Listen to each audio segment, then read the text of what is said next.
We want to welcome now Governor Gray Davis, the California governor recalled back in 2003. Governor, welcome. Is this the solution to California's problems, or is this just another budget that is smoke and mirrors and shifts money around to different places?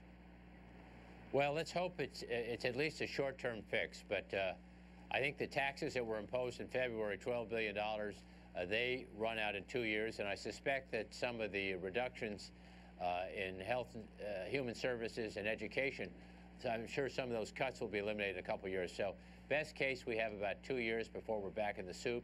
And the only good thing about a crisis is that people are then in the mood for structural reform. And as you know, Sue, I care passionately about a spending limit so we don't spend all the money in good times, a rainy day fund, a place to put it so you can draw down upon it in bad times, an open primary to get more people voting, independents can vote, and you can choose the best person if you don't like the person running your party, and reducing the threshold to pass a budget from 2/3 to majority. That would go a long ways to preventing this problem from reoccurring in the future.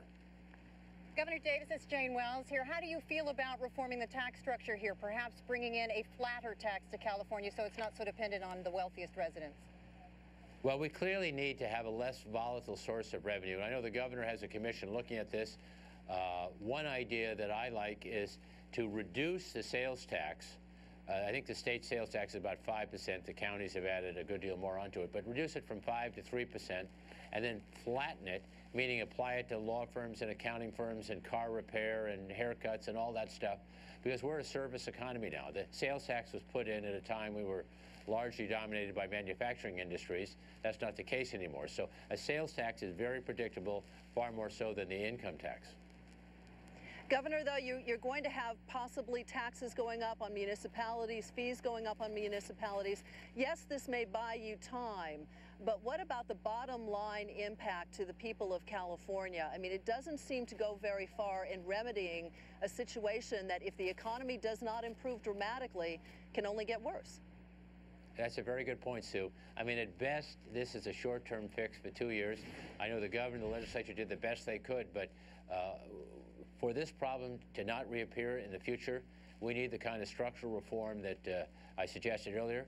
And the reason it's happening is we are not supporting businesses in this state so they can expand their payroll, give more people an opportunity to work. As the governor said, when you have a chance to work, you feel good about yourself and you can feed your family. Also, when you create more jobs, would you sign this measure if you were in office? Would you sign this measure? You know, the answer is probably. I don't have any of the documentation in front of me. But one thing I would do is create a job tax credit for any new job that industry provides beyond their current base. Give industry an incentive to expand the payroll. When you help business create more jobs, you're not only helping those individuals, but you're generating the revenue for the programs the state has to provide. No business, no jobs, no revenue. Governor, thank you very much. Appreciate it. Thank a little you, bit later. Sue.